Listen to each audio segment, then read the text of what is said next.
Let's start back here on dear old planet Earth. Let's go back in time to the early 1960s. Maybe a few of your audience were around at that time. I certainly was. I was driving a Land Rover to India, as it happened, in the early 1960s. I spent a year in Calcutta teaching. Came back to the UK for my 21st birthday and stayed here ever since. I've been trying to get out. I have been back to India. I've been to Japan and South Africa, so I've been around. But I've never been to North America, which is a big problem because a great deal of research and information specifically about the Apollo program is something I'd like to see on the ground, to see in real life. I'm sure there's a great deal I could learn because I'm going to make a statement now, and if anybody can prove me wrong, I would like them to do so. The statement is very simple. No human has ever walked on the lunar surface. That's where we're starting from. Now, how can I support that sort of antagonistic statement? Because those of us who were around at the time, and I was certainly one of them, and I'm sure a lot of your audience were, watched those famous landings on the moon on July the 20th, 1969, when Neil Armstrong and Buzz Aldrin climbed down from the lunar module, the Eagle, walked onto the lunar surface. Armstrong made his famous statement, "It's one small step for man, one giant leap for mankind." And we all believed him because we all saw it. We saw it live on television. This was live, don't forget. This wasn't recorded. This was live transmission from the lunar surface. And that's the first problem. How on earth did they do a live transmission from the lunar surface? Any electrical engineer can tell you quite easily how much power is required to transmit a signal, a radio signal, a TV signal here on Earth. And it's about 30,000 kilowatts. They didn't have 30,000 kilowatts. They had 3,000 watts. 3 kilowatts was available for the power. So that's the first problem. How on earth did they do that live transmission? Now, we all watched that and everybody saw the same thing. So we all reckoned that it's part of our memories. Our memories say, yes, we watched that landing live on the moon, and we watched them come back, and 3 days later, July the 24th, they landed back in the Pacific on the end of their big parachutes, the red and white parachutes, and they were heroes, and they went around the world and met presidents and kings and prime ministers and popes and heads of this and heads of that. Of course it had to be real. You can't fake something like that. No, that was very real. All that was very real. And some of you may remember the famous discovery in the Rijksmuseum of the fake moon rock, which was alleged to have been presented to the then Prime Minister of Holland by Armstrong and Aldrin to commemorate their visit to Amsterdam in 1969. Unfortunately, they couldn't have presented any moon rock to anybody at that time. It was all still held in quarantine at Houston. So the whole story was a wonderful piece of fiction, because it turned out to be a piece of petrified wood. Very strange, that. Things like that crop up. These stories sort of come up over the years. That happened about 10 years ago. I just want to stop you there for a second. Yeah. Why did you take such an interest in this? I mean, you watched it as a kid, you believed it. What 10 years ago, what lecture did you hear 10 years ago that changed your entire vision of what happened?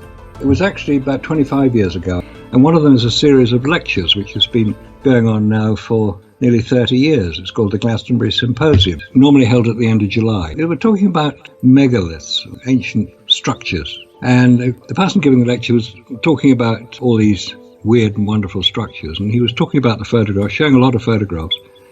And almost as an aside, he said, well, of course, you've probably seen those photographs taken on the moon. Well, they weren't taken on the moon and couldn't have been taken on the moon. Now, he didn't expand any more than that, but it piqued my interest because I had studied photography. Following my trip out to India, I'd taken a lot of photographs out there. I wanted to find out more about the technical side of photography. So I went to college for a couple of years in London to study photography, specifically the technical side of it, not what photographs to take. No, I'm talking about photographic film here. A lot of people won't even seen a photographic film. But in the 1960s and 1970s, photographic film was what was used to record images. Nowadays we use digital. But in the 1960s, they hadn't been invented. So everybody had to use photographic film. Now, photographic film is a strip of plastic-backed gelatin, which is light sensitive and records images by the amount of light that comes into the camera. You develop the film, and if you're using black and white, you develop it into a negative, and you then print that into a positive image to get the image that you'll then look at. So I wanted to know how to go about ensuring that I could use photographic film effectively. I worked professionally in studios in London during the 60s. It was a fascinating time. So this point about the photographs on the moon couldn't have been taken there, I thought, well, that's interesting, because I'd watched the landings live on my little black and white television in London, July the 20th, 1969, 3:30 in the morning it was. A lot of people will remember having watched that. So I was convinced at the time that what I was watching was for real. So when somebody questioned it, I thought, oh, that's interesting. I'll check these photographs out. I had to go out and buy a set of postcards, because in the early 1990s, there wasn't such a thing as the internet, so I had to get books or magazines and look at the photographs there. I started looking at them, and if you study photography, you'll know how light affects a subject. And you can start to back-engineer a photograph. You can work out where the light was placed, how much light was there. If you know anything about photographic film, you know some of it is very sensitive to light, some of it is less sensitive, but it can record incredible detail. So I looked at the famous photographs of Buzz Aldrin climbing down the ladder from the Eagle, the lunar module, and I started saying, well, okay, I can see what this person might be referring to, because Buzz Aldrin is lit up like a Christmas tree in these photographs. And then you realize that he's actually climbing down in the shadow of the lunar lander, because the sun is the other side of the lander. Therefore, it's all in shadow. But he isn't. He's beautifully illuminated. It's a very good photograph. It shows you everything you want to see. And you can see all the detail in his spacesuit and his soles of his feet. And the more I looked at it, I thought, hang on a minute, there's something going on here, because I knew at that time that no auxiliary lighting had been taken on the Apollo missions. They were saving as much weight as they could. So what's the explanation for it? Oh, it's the sunlight being reflected off the super reflective surface of the moon. Well, on the face of it, that makes sense, until you start looking at it. Well, how much does the lunar surface reflect? And the answer is actually 8% of the light hitting it is reflected. So would 8% of the light hitting the lunar surface be enough to illuminate an astronaut wearing a white spacesuit and being recorded on photographic film, in this case Kodak Ektachrome transparency material? I knew from my own experience using Hasselblad cameras, which is what was being used, using Kodak Ektachrome film, how very sensitive it is to exposure. You have to get the exposure right or you ruin the shot. It's either too bright or it's too dark. I looked more at the photograph, and the directly illuminated surface of the moon, behind the spacecraft in this case, was not overexposed. But Aldrin was beautifully illuminated. And I thought, hang on a minute, there's a problem here. This photograph couldn't have been taken on the lunar surface. And I started looking at other ones, not just Apollo 11, but all the way through the other 6 missions that landed. And the more I looked at them, the more I realized that, yes, there were major problems with some of these photographs. They appear to show what I've subsequently discovered is actually a model. It's not on the lunar surface. Because film, as anybody who's used it will know, is sensitive to light. That's the whole point of film. It's sensitive to light. You have to get the exposure correct to ensure that you get the picture that you want. So all this light on the moon will be quite bright. There's no cloud or atmosphere to dissipate it. So it's quite bright. So how did they get the exposures correct all the time? Because they did. I've looked at virtually all the photographs. There are actually 5,771 photographs taken on the lunar surface by the 12 named astronauts, which is not a significantly large number of photographs, because it's quite easy to take photographs quite rapidly if you want to. Though the Hasselblad cameras were not automatic cameras. They were manually operated cameras, which is another thing. Once I discovered about that, I realized that no, we've got a major problem here, because these Hasselblad cameras, they're extremely good cameras, there's no doubt about that, but they are not automatic cameras. They're not point and shoot camera. That's what we use today. Switch it on, point it and shoot, and you get a good, well-exposed image because the camera does all the work for you. On the moon, using the Hasselblad camera, you had to manually set the focus, you had to manually set the aperture setting, the f8, f11, f16, you had to manually set the shutter speed, 1/60th, 1/25th, 1/250th, And you didn't have a viewfinder, because if you're wearing a spacesuit, you can't get your head down low enough to look through the viewfinder, which on a Hasselblad is on the top of the camera. And you're wearing armored gauntlets in your spacesuit, armored against micrometeorite impact. So with all these limitations of use, some of the most defining images of the 20th century were taken. They weren't taken on the moon, they were taken here on Earth under controlled studio conditions by professional photographers. And if anybody can prove me wrong on that, I'd like to know. Because in 25 years of researching the subject, I've yet to have anybody give me any convincing case, or even any case at all, to say that they were taken on the lunar surface. Because there are two major problems when you're taking photographs on the moon. One of them is the radiation. It's not just radiation in the Valon radiation belts which surround the Earth. They follow the lines of the magnetic field of the Earth, and they protect us from the radiation of space, as does our atmosphere. Once you're beyond the Van Allen belts, about 20,000 miles out, you're in what Neil Armstrong referred to as cislunar space, basically the area of space between the Earth and the Moon, which is the same as the space that surrounds the solar system. In that space, you've got solar particle events, solar flares, radiation from the sun, and you've got galactic cosmic rays coming from deep space, all of which affect photographic film. And you can't protect the camera from the radiation of space. You might be able to protect it from the temperature, which is quite severe in space. It's well over 100 degrees centigrade, higher than the boiling point of water. If you're standing in the sun, there's an even bigger problem in space. It's the vacuum of space. We don't have a vacuum here on Earth unless we create it. We're standing on Earth and we have 14.7 pounds per square inch of atmospheric pressure above our heads, which is 8 tons per square meter, which is quite a lot. We don't notice it because it's coming from all sides, so the only way we affect it, if we start driving our car too fast and stick our hand out the window and you'll get the hand blown black, because the atmosphere is quite dense. In space, there is no atmosphere. There's nothing. It's a vacuum. And a vacuum has severe effects on photographic film. It has severe effects on a lot of things, but we're just talking about photographic film. If you have ever done those experiments at school with a vacuum chamber, and you put a bowl of water in the vacuum chamber and you've created the vacuum, you'll notice the water starts to boil. Another word for that would be called outgassing. Any liquid will be boiled in a vacuum. And the other thing that happens in a vacuum, which is not really very well understood because we don't experience it very often here down on Earth, is called cold welding. Cold welding is, as its name implies, where you get two metals coming together and they will, in a vacuum, literally weld themselves together. It's caused by the outgassing of the lighter elements within whatever metal you've got, aluminium, magnesium, titanium. All of them outgas particles, and those intermingle if they're close to another piece of metal, right, and they in effect weld together.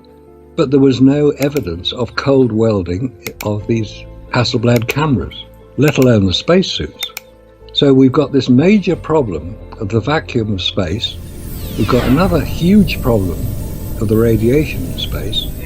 But the photographs that we see taken on the lunar surface have no radiation damage to them at all. If you remember a few years ago when you went through airport security, they were using X-ray machines. You were always advised, if you had photographic film, to have them hand searched and not put through the machine, otherwise it would damage the film. And you would normally protect them in a lead-lined box. So where are the lead-lined boxes on the moon? No, there weren't any. So there was no protection from the radiation of space on the photographic film. And there was certainly no protection from the vacuum of space, which would destroy film. As I say, some of the most defining images of the 20th century were produced. Yes, they were produced here on Earth, not on the moon. But nobody ever has come out publicly and stated that they were part of this photographic moon hoax. No, they haven't. You're quite right. And there's a very good reason for that, because there were 400,000 people working on the Apollo program at the height of it in 1966. And they were people working right across America, from Seattle, where Boeing were making part of the Saturn V and the lunar rover, down to Lockheed and Martin and over in Connecticut, where they were making the spacesuits, down at Houston, where they had the control center. All these people were working towards one aim, and they only knew about the job they were employed to do. The people working in Seattle didn't know about spacesuits. It wasn't their job to know about it. It's called compartmentalization. It's a military term where you know enough to do your own job. That's all you need to know. We all watched the same thing. We all watched the same piece of film of the rockets taking off. Those were real. But where they went 2 minutes after they launched, we had to rely on NASA to tell us what happened next. And for the next, in case Apollo 11, the next 8 days.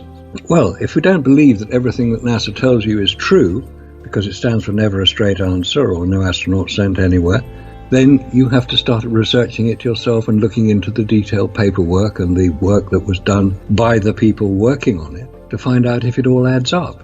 And in my opinion, it does not add up. That does not mean that these people were lying. They were not. They did not know anything about this. They only knew what they were doing themselves, because they couldn't get there for a start. Where's the evidence that they did land on the moon? Now, I've seen 80-foot gorillas climb the Empire State Building. I've seen dinosaurs chasing kids around kitchens in Jurassic Park. Is that real? Of course it's not. It's Hollywood at its finest. And Apollo is Hollywood at its finest. I'm not saying Hollywood was involved, because I can't prove it. But the film that we see, the Apollo record, and there's hundreds of hours of film, which you can go onto any number of websites and check out, has been deconstructed. And if anybody is interested in finding out the truth about how the Apollo hoax was perpetrated, or the film's part of it, there's a very good and very interesting and highly technical film called Make Believe Smoke and Mirrors. It's 2 hours 44 minutes long. When it was originally released about 5 years ago, the narrator of that film was so concerned that he didn't want to be identified that he disguised and distorted his voice to the extent you couldn't hear what he's saying. It's now been redubbed with a proper voiceover, and it's now available on a website, actually in Canada, called Apollo Detectives. So go on there, have a look at it, and see what you think. You'll see a few of my discussions with various people about it as well. Apollo Detectives on YouTube. The film Make Believe Smoke and Mirrors, it's a highly technical film, and it looks at how all the effects were created, the apparent slow motion. It's not just filmed and then slowed down so it all appears slow motion. No, it's far more complex than that. It's different speeds at different distances. It's the use of models and mannequins to create the environment. It's a stage set, in effect. It's quite a big stage set, but it's a stage set nevertheless. It was filmed here on Earth under controlled conditions, because it couldn't be filmed on the moon, because we've already covered the radiation problem affecting photographic film, and all Apollo missions were filmed. They weren't all video, and the photographs, the still photographs taken by Hasselblad cameras, they were all films. And it's important to get the distinction between a film and a digital camera. Digital cameras didn't exist at the time of Apollo.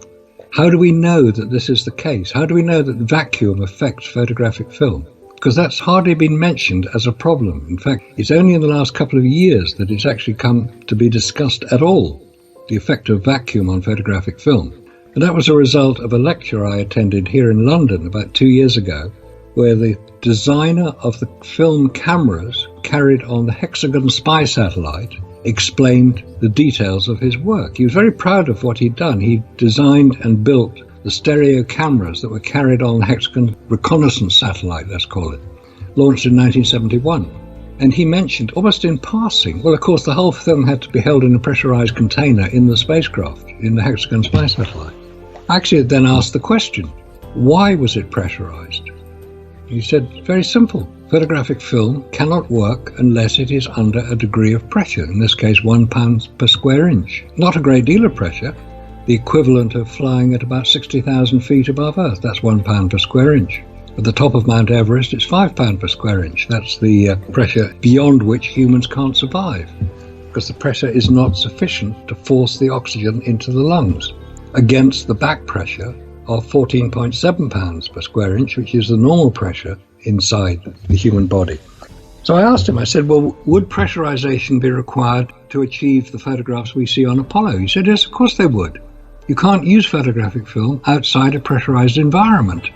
Now, the only other spacecraft that I was aware of at the time that used photographic film on the moon was the lunar orbiter craft, flying in 1966-67 to photograph potential landing sites for Apollo. And it carried photographic film on board.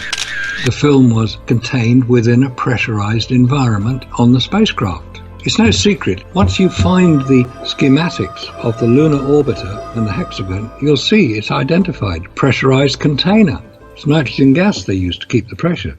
On the lunar orbiter, they did use photographic film, and it was developed on board the spacecraft by a type of Polaroid system which used liquids which have to be pressurized, otherwise they outgas and boil and don't work.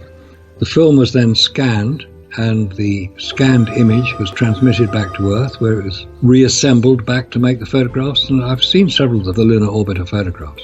They're quite good. They got very high definition, and these are film.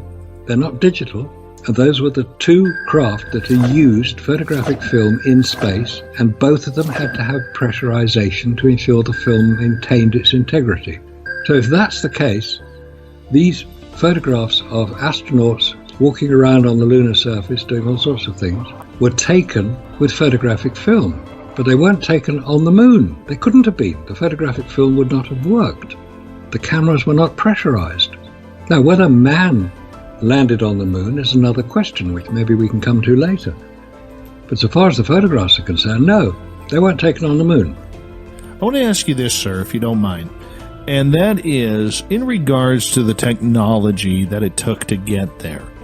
All right. I mean, it has been blown up over the last number of years that what we carry on our cell phone on a daily basis has more computers, more technology, more memory, more everything than the entire Apollo program had when they put their rockets into space. But one thing I have noticed with a lot of people who are my age and younger, the one thing that we do is we try and put yesterday's understanding of technology and mix it with today's technology with what we know. And we cannot comprehend the difference of how men and women made things work back then comparatively to how they make things work now. There's a giant confusion about that I believe is out there. What is your thoughts on that? That's an excellent point, because that more or less sums up the problems that we have. Everybody wants to believe Apollo happened, but you do have to go back to the time it happened, mid to late 1960s, early 1970s, and look at the technology that was available to design the rockets, to design all the space suits, the control centers, the lunar rovers, all the technology that was used to allegedly get man to the moon. They actually used slide rules. In skilled hands, they're very, very good pieces of equipment. They're basically a form of calculator, but they are linear. So slide rules to me are a pretty ancient technology, but that was what was used to design the spacecraft. Slide rules. They didn't use computers. Forget computer-aided design. Forget it. Didn't exist. This is the 1960s. Things were very different. And as you say, it's very hard for people to get their head around the fact that cars did not have seat belts or airbags. They were extremely dangerous machines, actually, at the time. Not by just crashing into somebody, but by what was inside the car when you were thrown around during a relatively minor accident. You could get killed by it. Steering wheel was like a 6-inch nail pointing straight at your chest. But the technology that we have today is so far different, so far advanced from what we had just 50 years ago, 60 years ago, that if you're not familiar with it, it's very hard to get your head around the fact that that could have done what we are told it did. And I say that a great deal of it couldn't have happened, mainly because the technology was so primitive at the time. It was a miracle that even that 360-foot high Saturn V rocket, by the way, it's called a Saturn V rocket because it had 5 engines, took off, and 1 million people watched Apollo 11 take off, disappear from sight. So then what happened? And how do we know what happened? We know what happened because NASA tell us. They were the only people who had access to the communication. And we're suddenly being told that we could communicate from the moon to Earth with these astronauts driving around, on the case of Apollo 15, 16, 17, driving around in the lunar rover. And It appears the technology is advanced, and many people can understand advanced technology, but they can't understand primitive technology. And this is actually primitive technology. The computers on board the Apollo command module, known as the AGC, the Apollo Guidance Computer, was a very, very primitive, by today's standards, piece of equipment. It could do certain things. It couldn't record anything. It didn't have the ability to record any information. The astronauts had to punch into it commands, which would then give an answer, but it couldn't then do anything. So the question arises, how on earth did they navigate? How did they get from the Earth to the Moon? Well, you can see the Moon, so you know where you're going, but there's a long distance between the Earth and the Moon, 240,000 miles. How do you navigate across that distance? Now, any pilot, anybody who's flown an aircraft, will know that piloting and following a particular path with an aircraft is actually quite complicated. You have to have radio beacons. In the old days of aircraft, you just followed rivers and roads, and you just hoped it was the right river and the right road, and you get to where you wanted to get to. Today, you use radio beacons, and you tune into radio beacon, and you can navigate across considerable distances, even across oceans. But the Apollo craft were navigating across a vast amount of space which had no features, so you didn't know where you were going. But we're told the computer did. No, the computer didn't. They were using a sextant.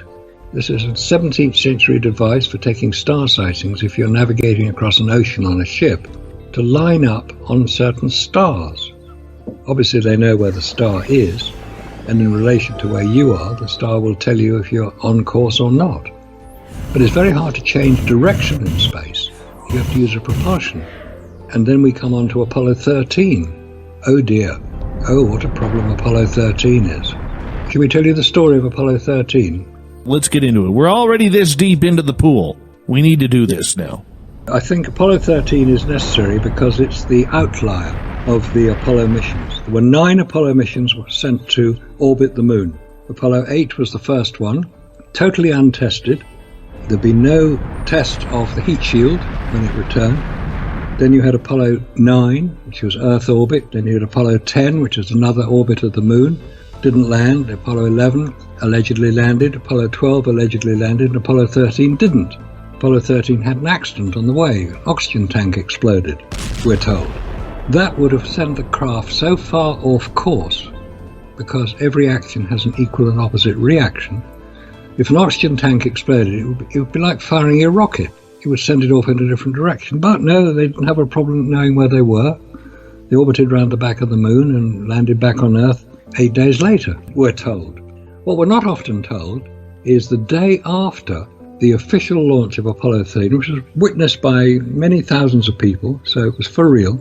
The day after Apollo 13 was officially launched, on April the 12th, in the Bay of Biscay, which is off the coast of France and Spain, the Soviet Navy recovered an Apollo command capsule from the Atlantic Ocean. They took it back with them to Murmansk, where the Atlantic Fleet is based, and 6 months later they handed it over to America on the US Coast Guard cutter, the South Wind, which was visiting Murmansk. What on earth was an Apollo command module doing floating in the Atlantic, being recovered by the Soviet Navy? It hadn't been reported missing.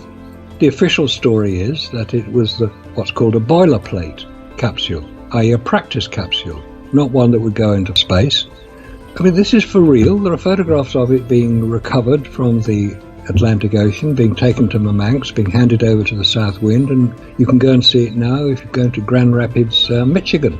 It's on display outside their museum there. The official Apollo 13 command module, the one allegedly that had the accident and returned and all the astronauts survived and we all cheered and thought it was wonderful, is on display at the Kansas Cosmodrome. But you can't actually see inside it. You can't actually see very much. And the one at Grand Rapids, the alleged boilerplate, is sealed until the year 2076, the 300th anniversary of the founding of America. What's going on? Now, this was reported in the US military publication, The Stars and Stripes. It was also reported extensively in the Soviet Union, because they were quite proud of having recovered this thing.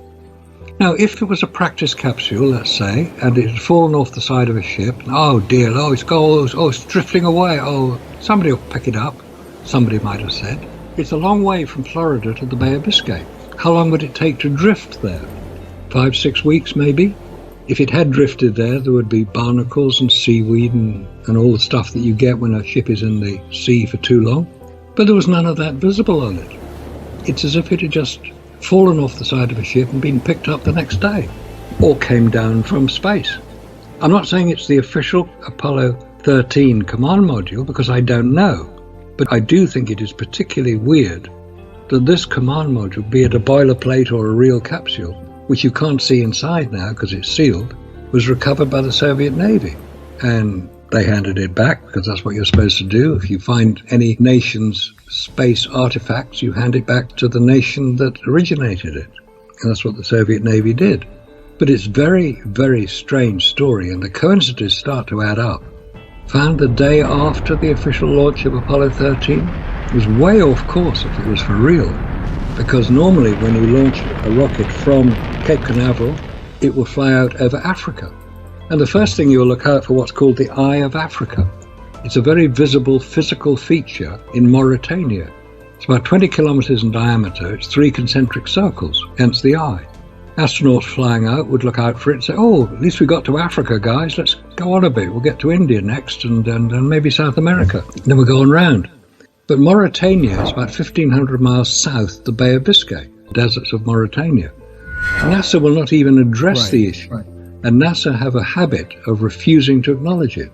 Let me ask you this right off the bat, if you don't mind. Do you believe we have put men and women into space? Oh, yes, definitely. Men and women have been into space since Yuri Gagarin allegedly flew the first orbit of the Earth in April 1961, which was followed 6 weeks later by John Kennedy in his address to the Joint Houses of Congress. We will land a man on the moon before the decade is out and return him safely to the Earth. At that point, no American had been into orbit. John Glenn was the first American to orbit, and that was a year later. John Kennedy didn't know if it was possible to do it, but he was doing this as a political response to the considerable surprise that the Soviet Union had orbited Yuri Gagarin 6 weeks earlier. He had to be seen to do something about it. Now, don't forget, John Kennedy had only been in office since January of that year, 1961. He was inaugurated in January. He'd already had to deal with the Bay of Pigs fiasco, so his presidency got off to a bit of a shaky start. So he decided that he would put forward this idea of landing a man on the moon. It's just something which would gee up the American public after the ridiculous performance in Cuba, the Bay of Pigs. Going to the moon was quite an undertaking, and this is the problem. So this is my challenge to your audience. If you can prove that humans have landed on the lunar surface and returned safely to Earth, I would love to hear it. Because going to the moon, there are 3 major problems which have to be overcome. You have to have a rocket to do it, the Saturn V rocket. We have to get through the radiation problem, which NASA still admit today is a problem. The Soviet Union, or the Russian Federation as it is now, acknowledge that it is a problem. They've said so. And then the biggest problem of all is getting back, the re-entry through the Earth's atmosphere. At the same speed you leave Earth at, which is 25,000 miles an hour, i.e. very fast, you have to slow down and you use the atmospheric friction to remove the kinetic energy of the spacecraft and convert it into heat. So you need a heat shield to protect your capsule in which the astronauts are before the parachutes can open and they can drop into in this case, the Pacific Ocean. But how did that heat shield work under the conditions that we're told it did? Because the Apollo command modules returned on what's called a direct entry. i.e. they came straight in, whack, hit the atmosphere, slow down, parachutes open, splash, pick up, big heroes. That's how we're told it happened. The Soviets have never used direct entry. They use what's called skip entry, where they come in, bounce off the atmosphere to remove some of the speed, and then, having slowed down a bit, they can come in under a more controlled manner. And if you look at any spacecraft that returns from the space station, they're the only ones we can see nowadays, they don't come in at nearly the same speed, 17,500 miles an hour. That's the orbit speed of the ISS. So the returning capsules have to slow down, and they use heat shields on it, and the heat generated is much lower. It's a much less amount of heat at 17,500 miles an hour than at 25,000 miles an hour. And if you look at any of the Soyuz command capsules returning from the ISS, they're basically black from the heat generated and the soot created by the ablative material, which is a type of resin which destroys itself and protects the craft inside it. Now, there's something that you may have heard a little bit about. It's called the Orion capsule. This is Apollo 2.0, and it's going to be launched on whatever rocket they decide to put it on, the SLS, the Space Launch System, which is the only surviving part of the Constellation program, which was cancelled by Obama in 2010. The Space Launch System was retained by Congress because they had mandated that NASA should use an American rocket, because the only way they could get to the space station for a long time was using Russian rockets. And the only way they could launch very much into space was using Russian rocket engines, the RD-180s, very, very successful engine. So what you've got here is a reliance on the Soviet Union, or the Russian Federation now, to reach the ISS. We've only just seen SpaceX take their Dragon capsule with 2 astronauts on board up to the space station successfully, which was a good thing to have seen. But when you've got this problem of returning from lunar orbit, which is not the same thing at all as returning from the space station, it's returning at 50% increase in speed, which if you use the inverse square law, you've got to have twice the protection. When the Orion capsule was tested in December 2014, i.e. 6 years ago, and don't forget Apollo only took 7.5 years from a standing start to landing on the moon, the Orion capsule, or the heat shield, almost failed. So why didn't they just use what was successful on Apollo? Oh, they lost the formula. Oh, goodness, like they've lost the plans. They've lost so much of Apollo. They lost all the original films and the biometric data. Very careless, that. It's a ridiculous idea that they lost it. It probably never existed in the first place, which is why they can't find it. A great deal of the biometric data was allegedly found in a disused McDonald's restaurant somewhere in Louisiana, I think it was. They're not very careful about looking after their technology. So one has to question whether the technology exists. So that was my original challenge. Here's part of my argument with that. In the late 1950s, the United States government was developing the SR-71, which could fly at Mach 3.3. That full number was never ever disclosed. It is still top secret to this day, which means that it was close to hypersonic speed. If not, could be hypersonic. We don't know. All right, so if we had the technology in 61 to fly an aircraft and create an aircraft of that magnitude and that speed at that altitude, which was well over 80,000, 90,000 feet, why couldn't we turn that technology into rocket technology to boost ourselves into space and to make the run at the moon? That's a very logical conclusion to reach. But the SR-71 used a ramjet engine. It didn't use a rocket, basically a jet engine. I'm not sure it flew as high as 80,000 feet. It certainly flew very high, because that was its main defense against missiles being fired at it. 2,000 missiles were fired at the SR-71 over its 20-year period. None of them hit it, which is obviously a successful mission, but it was an aeroplane. It wasn't a rocket. Yes, the technology had been developed, and it was an extremely advanced aircraft. It's probably the most beautiful aircraft ever designed. It was a fantastic machine. It could do incredible things. Ironically, one of the reports from the SR-71 ties in with the duplicity of NASA. So they were flying over Vietnam in the early 1970s. They had to be refueled twice coming back over the Pacific to America. And one of the pilots said he wanted to just have a chance to look out at the canopy of stars above him. Now, flying at 70,000, 80,000 feet, the stars would be brilliant. So he switched off his cabin lights just for a few seconds. And once his eyes had adapted to the dark, he said the starlight above was so bright it could illuminate my flight controls, which rather puts a different aspect to the story that you couldn't see stars in space. Of course you could see stars in space. They're all over the place. They're huge. There's a vast amount of stars. And when you're in space, there's no atmosphere to diffuse them. You can see anything. And the other point about space travel, proving Apollo's falsity, was some of the first space shuttles were flown. The first one was Columbia in 1981. Once the space shuttles had got their act together a bit, because it took 10 years to develop the space shuttle from the end of the Apollo era, you'd think they'd just stick the thing on top of a Saturn V rocket, but no, they had to develop a whole new propulsion system. Well, why? Why not just use what was successful with Apollo? It could lift more than the shuttle launch system. The huge red fuel tank with the two external solid fuel boosters did not have the same power as the Saturn V rocket. Anyway, once they got the shuttle up there, astronauts had to work outside when they were launching satellites or they were doing work outside. The astronauts would complain every time the shuttle flew into the shadow of the Earth and it spent half its time in the shadow of the Earth, i.e. no heat. They complained that their hands got cold, so cold they couldn't work. And NASA said, "Oh, so stupid, of course you can work, just get on with it." They said, no, seriously, this is very cold up here. Because in the shadow of the Earth, there's no heat, there's no radiant energy of the sun, and for half the orbit, they're in the shadow of the Earth. So NASA said, okay, take some temperature readings, and let's just see how they vary. You'd think they'd have worked out by then, by the time the shuttle was flying in the 1980s, what the temperature of space was, but no, they had to do it all over again. So they took temperature readings up there, and the report said that within a few minutes, having come out of the shadow of the Earth, entering the sun, the temperature increased by over 100 degrees centigrade within a few minutes. So they were able to prove that they needed electric heaters in their gloves, which is what they got.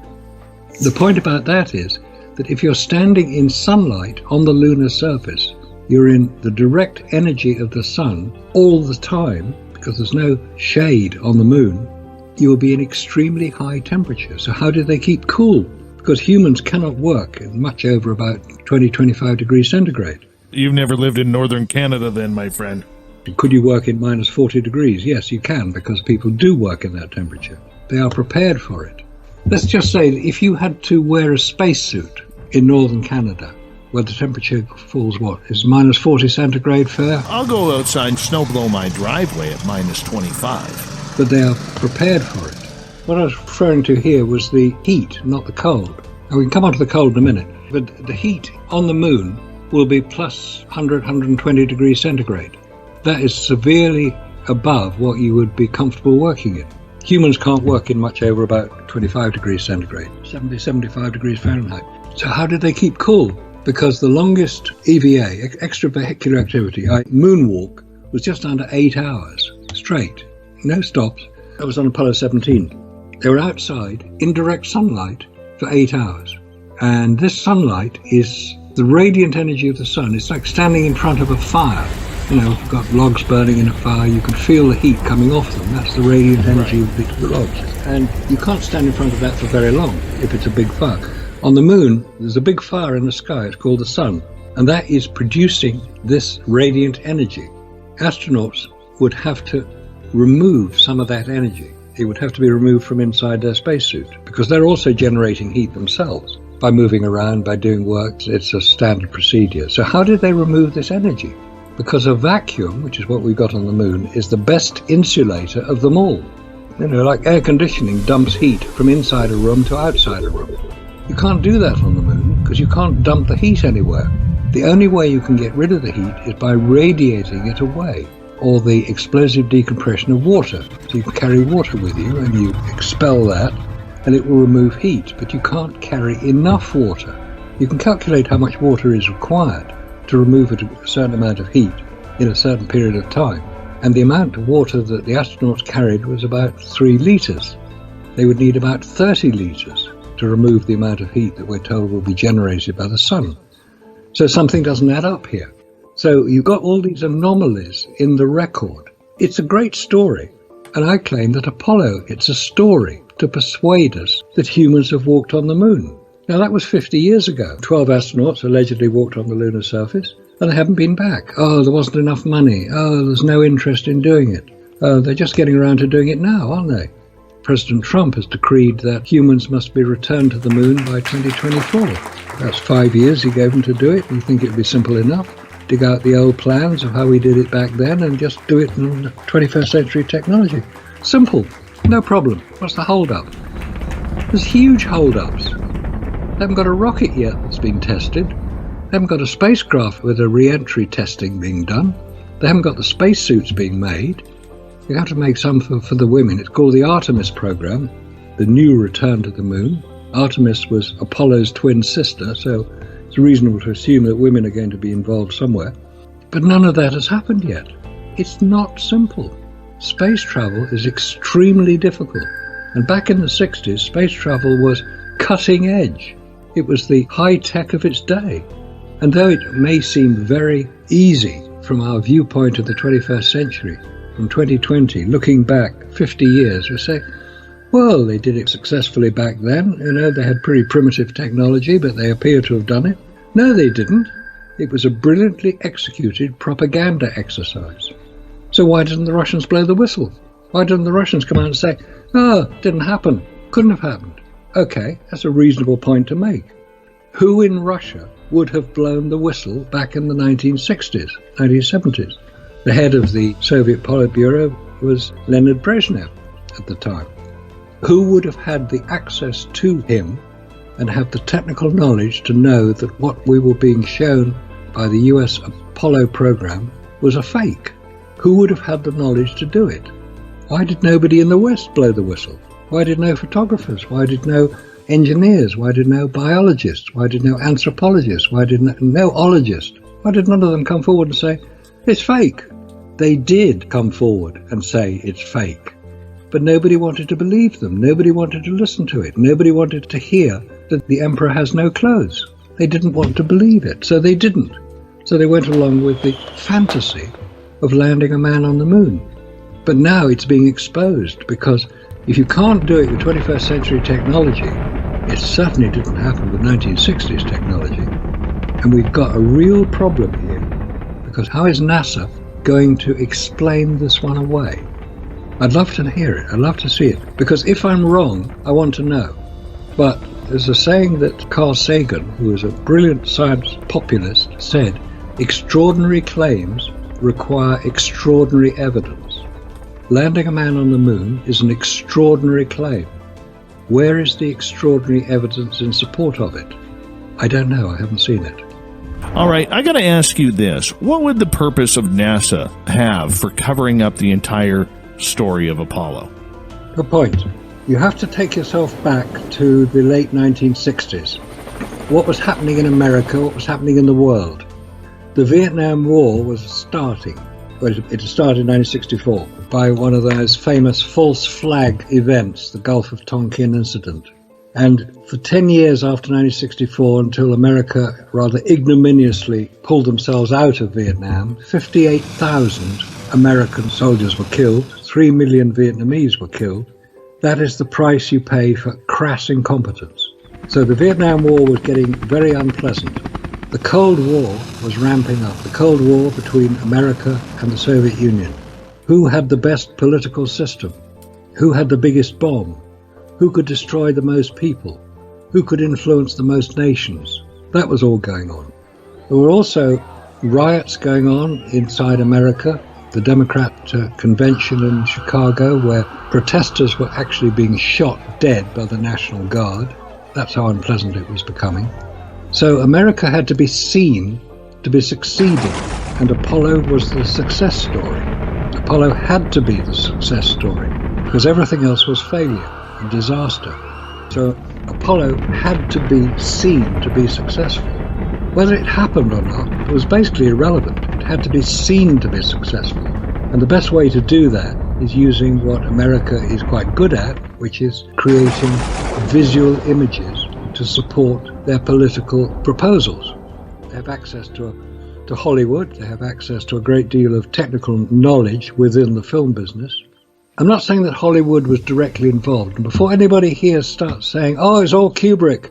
No, it wasn't Kubrick. He was such a perfectionist. He always wanted to shoot on location if he could. But he couldn't in this case. And Kubrick wasn't involved. He was busy doing his masterpiece, 2001: A Space Odyssey, which was released in 1968. There were other films coming out as well. There were a lot of people who were very good at special effects on film.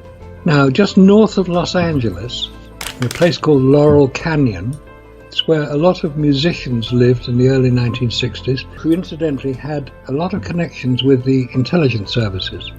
One of the most famous was Jim Morrison, whose father was Admiral George Morrison, who actually was the American naval commander at the Gulf of Tonkin. So there are interesting connections there. But in Laurel Canyon, there was a U.S. Air Force facility called Lookout Mountain Laboratory, which was a very well-equipped film production facility, basically post-production. Lookout Mountain Laboratories is now a private home. It's owned by Jared Leto, the singer and actor. But up to the late 1960s, it operated as a U.S. Air Force film production facility. There's also, near San Francisco, a place called Menlo Park. And at Menlo Park is one of the largest buildings in North America. It's called Hangar 1. It was built in the 1930s as an airship hangar. It's several hundred foot long. It's vast. You can see it on Google Maps now. Just put Hangar 1 Menlo Park and you'll see it. And this is where I suggest that a lot of the filming of the big sets was done because everything could be controlled. It's where Tom Hanks filmed Apollo 13 and the mini-series From the Earth to the Moon. It was all done at Menlo Park. It's a huge and controllable environment. Now, whether that is what happened or not, I don't know, but it makes much more sense than saying they went to the moon to film it for various reasons, such as the film wouldn't work. The rockets wouldn't get there. The astronauts wouldn't survive.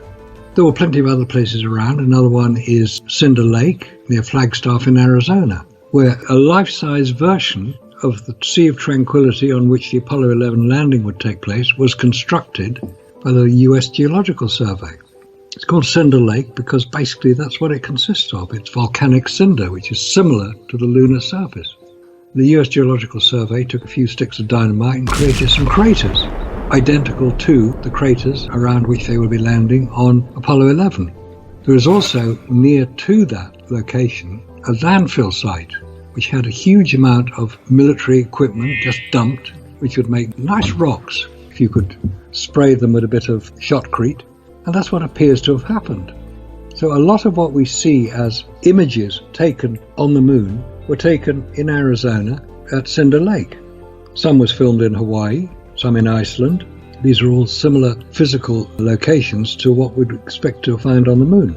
So what you've got is a plausible explanation for how it was done, but people don't want to believe it. People say, no, it couldn't possibly have happened. Oh, those 400,000 people who worked for it, they would have blown the whistle. Oh, no, you can't keep a secret. Of course you can keep a secret. The Manhattan Project employed 150,000 people, and the first anybody knew of what they were doing was when the bomb went off over Hiroshima. 1 million people were assembled for the D-Day landings in 1944. The Germans didn't find out what was going on until the landing craft discharged its troops onto the beaches of Normandy. Secrets can be kept. And the reason that secrets can be kept is very simple. It's national security. If you tell people this is in the interests of national security, most people, being patriotic, will say, okay, I agree with that. I won't be discussing it beyond the people I'm allowed to talk to about it. And they will go along with that. All the astronauts were military. A lot of the senior personnel at NASA were military. The US Air Force was brought in to get the whole operation back on track after the disaster of Apollo 1, when some idiot decided to pressurize the cabin containing pure oxygen at 20 pounds per square inch. Guess what's going to happen? It'll explode if there's an electrical fault, which is what appears to have happened. So the US Air Force was brought in. They introduced a lot of their systems, which had worked very well, and people were willing to go along with it because landing a man on the moon, defeating the Soviet Union, was a matter of national importance and national security. They would go along with it. They're not going to question it. They're not going to blow the whistle. There's no whistle to blow. They just do it as best they can, and that's what they were doing, the very best job they could. They knew what they had to achieve, and by and large they achieved it. But could the rocket do what it was supposed to have done? Like I said, there were 5 engines. They produced 1.5 million pounds of thrust each. That's about 600 tons. It's a vast amount of energy. Were the engines up to the job? Could they launch the purported 46 tons into lunar orbit, 130 tons into Earth orbit? That's what we're told the Saturn V rocket did. Since that, no rocket has come anywhere close to achieving that level of power, let alone that amount launched into Earth orbit. The space shuttle couldn't do it. The Space Launch System, the new super-duper wonderful new rocket, can't do it. The BFR, the Big Falcon rocket from SpaceX, can just about do it, which hasn't been tested yet. So all this is going on, so there's a lot of publicity about it. Oh, we are wonderful, we're doing all this stuff now. Well, let's see it happen. And whether Apollo did what we're told it did, I think is very much open to doubt, because nobody has been able to prove it. Nobody has been able to come forward with a convincing explanation. Even the Soviet Union were trying to get to the moon. But there's also another point which is not generally known about. In September 1968, i.e. before Apollo 8 allegedly launched, the first contracts were signed between the Soviet Union, as it was then, and the governments of Germany, Hungary and Austria to supply them with the one major product the Soviet Union had available for export, natural gas. The whole deal is called pipes for gas. West Germany would build the pipes, 2,000 kilometers of 4-foot diameter pipe, and the Soviet Union would supply the gas. This would ensure the survival of the Soviet Union because it had no other means of earning foreign currency. They weren't going to blow the whistle on some Americans prancing around allegedly on the lunar surface if it would jeopardize their national income. That is generally not known about, but it's perfectly easy to check out the details of it. So pipes for gas is one of the names given to it. The natural gas in the Soviet Union comes from Siberia and quite a lot of reserves of oil. And there is now a big row going on about what's called Nord Stream 2, which is one of the main pipelines coming out of St. Petersburg under the Baltic, and it enters on the north coast of Germany. That's where one of the major supply routes come in. In the mid-1960s, the Soviet Union used as a tracking station Jodrell Bank here in the UK. It's near Manchester in central UK. They used the radio telescope at Jodrell Bank to assist in the tracking of Soviet spacecraft, especially the Soviet spacecraft going to the moon. It was quite open about it. It was done with the knowledge of the British government and the American government. And the head of the Jodrell Bank radio telescope at the time was Sir Bernard Lovell. And he was invited to visit the Soviet Union on several occasions in the 1960s. And he was quite open about it. He said, look, when are you guys going to send somebody to the moon? When are you going to send a cosmonaut to the moon? And I said, well, we intend to. We've got a rocket to do it. It's called the N1 rocket. We've got a spacecraft in which they'll travel. But we will not be sending a cosmonaut to the moon until we can ensure their safe return due to the dangers of radiation. So they knew about the problem. It wasn't as if it was a big secret. Now, there's an interesting follow-up on that. Also in September 1968, the Soviet Union launched a Zond 5. It's an unmanned Soviet craft. It was launched to the moon. It would orbit the moon and return to Earth. This would be the very first time any capsule launched from Earth would return intact to Earth. It landed in the Indian Ocean. And on board were 2 turtles, small tortoises, some plants, some seeds, various other biological life, to test what would happen in the radiation. And they landed, and the turtles were okay, probably a bit pissed off, but happy to be back on Earth now. And they were still alive, so obviously there was no problem with radiation, was there? Well, it wasn't a very good test, because cockroaches will be the one animal that will survive a nuclear blast. Turtles can survive thousands of times higher levels of radiation exposure than humans can. So it wasn't a particularly good test. Because if you go to your dentist to have your tooth x-ray, you'll probably have to wear a lead apron, or certainly the operator of the equipment will be wearing a protection against the radiation. Because radiation is cumulative in the human body. It'll kill you if you get too much of it. So you've got this problem with radiation. The Soviet Union knew perfectly well there was a problem with it. They actually announced it. They didn't put 2 and 2 together. They just said, well, radiation's a problem and we won't be going to the moon until we can solve it. Some of the senior personnel at NASA have said exactly the same thing. When we get out beyond the Van Allen belts, we want to ensure that our astronauts are not exposed to a greater level of radiation than they can survive. Well, if radiation is just no worse than a couple of chest x-rays, what's the problem? There's a major problem. It's lethal to humans. And we haven't solved it yet. And we're nowhere near solving it. Once the deception was perpetrated originally, it had to be kept alive. And we've seen it at the 50th anniversary, where you've got all these films of Apollo 11 and First Man and all the other things. There are books about it coming out all the time. There are a lot of people who are put a lot of energy and effort, and their integrity is at stake. They're not about to give up easily. They're not going to throw their hands up and say, oh, sorry guys, we've misled you for the last 50 years. It's not going to happen. Though I would say one thing. President Trump is very well informed about a lot of things which he doesn't talk very much about. He's had to be. That's his business. You've stirred and ruffled the feathers with a lot of people listening tonight, because history has told us differently. And, one of the things that has always kind of, rubbed me the wrong way about those who say that this is fake is the word proof. Show us proof, photographs, video evidence. It hasn't been anybody who's ever come out saying that I worked on this project to fake these photos or to fake this video. Why do you think that has been so tightly kept? Partly because there were very, very few people involved in the actual fakery. If we go back to the whole Apollo program from 1961 through to 1972, there was a lot of simulations being done. I mean, that's a normal thing to do. You're going to go to a place you've never been to before, you want to simulate it as closely as you can. Same way that airline pilots are trained on simulators. If you get into one of these simulators, and let's say you're going to land at Heathrow Airport, in my case, you're in one of these simulators, it looks very, very much as if it is Heathrow Airport. You're coming into land, the buildings around you, the sights ahead of you, they'll be exactly what you'd expect to see. This is what simulation is about. Apollo had simulators, similar to those airline simulators we see today. They had simulators for the command module, they had simulators for the lunar landers.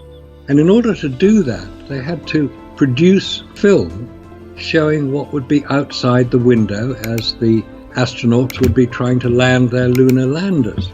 So it was filmed, and there are pictures of the surface that was filmed for these simulators. They're big sections. These were taken from the lunar orbiter photographs. I'm not talking about the lunar reconnaissance orbiter, that comes much later. The lunar orbiter photographs provided the original material for the simulation to be created. That's what it was about. Nothing secret about any of that. None of the people who were doing it would have thought anything odd about creating a simulated environment to be filmed so that the astronauts could see what they would be looking at as they were landing or attempting to land their craft. That's what it was about. Whether they did land the craft or whether what we saw were film of the simulators, if you're going to do a simulation of let's say Apollo 11, that was 8 days from takeoff to landing. So the simulation would have been 8 days. So the crew at Houston, mission control at Houston, would have been on duty. They had to go through the whole simulated exercise. So they had a satellite launched. It was called the Tetra-A satellite, testing and training satellite, which was launched in order that they could be receiving signals as if from space, so that when they were looking at their consoles and they were checking through what was supposed to be happening, they would have what looked to them a real signal. They couldn't tell where the signal was coming from. All they're seeing is what's on their screen.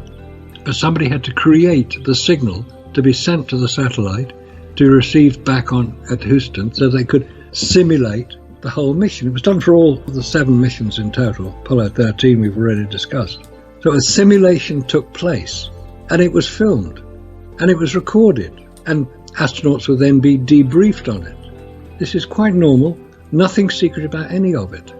There were people who would have been involved in creating it as the final definitive film of the landing, yes, but not many, probably about 40 or 50 at the most. The astronauts would certainly have been involved, because if they weren't actually on the moon, they had to persuade the public that they had been on the moon.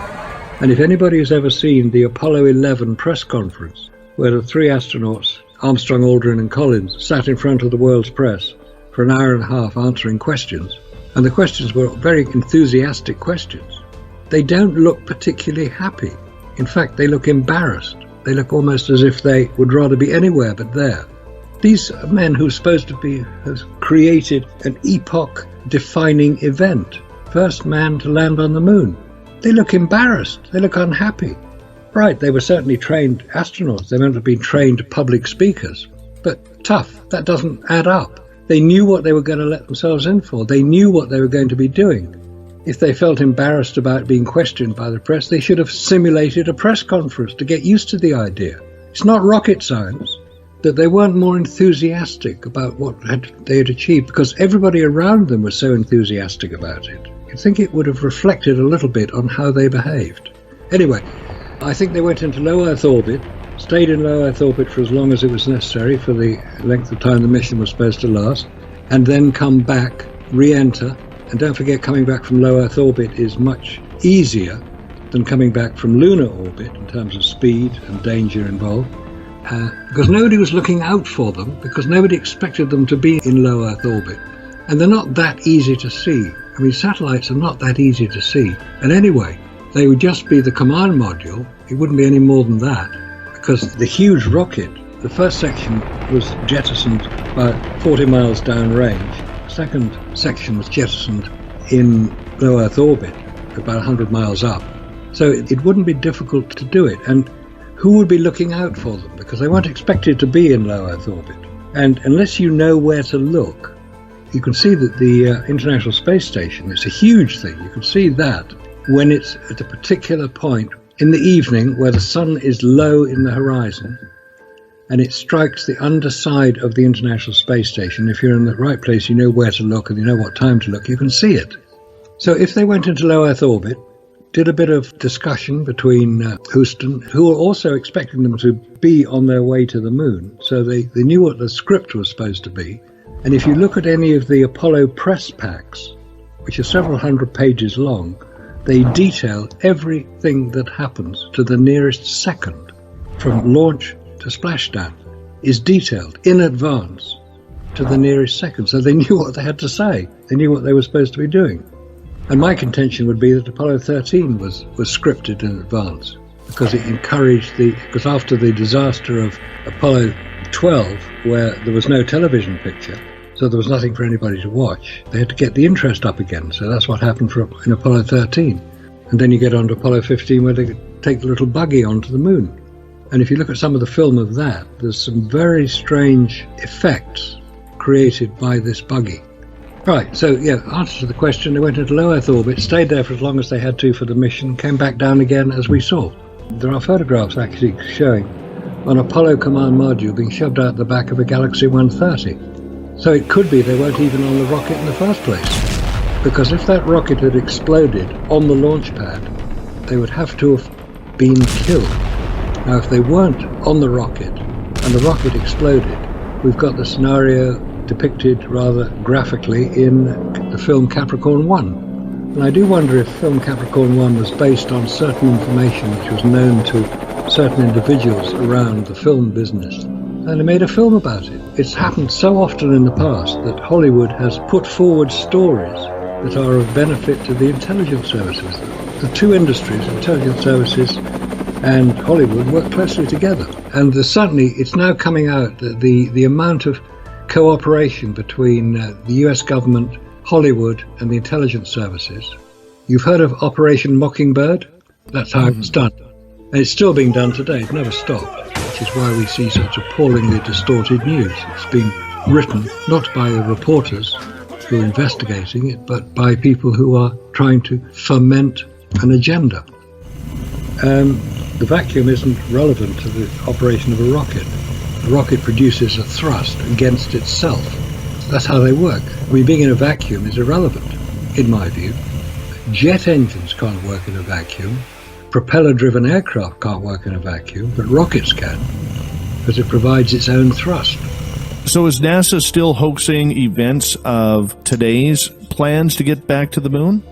No, I think that NASA have got a major problem on their hands now. They have to do it for real, because enough people are watching and checking out what they're doing in considerable detail because of the access to the internet and YouTube and all the people who are space enthusiasts. I mean, I consider myself a space enthusiast, but we want NASA to be honest.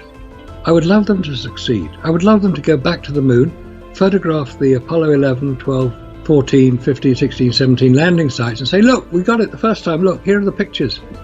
You can prove that we did it the first time. I'd love that. I'd love that to happen. And if it does happen, I'll shut up and go away and do something else.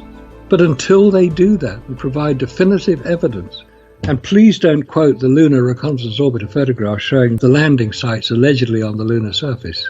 Forget it. They're photoshopped. And you can prove it. Look at your own house on Google Maps, preferably one taken with an orbiting satellite.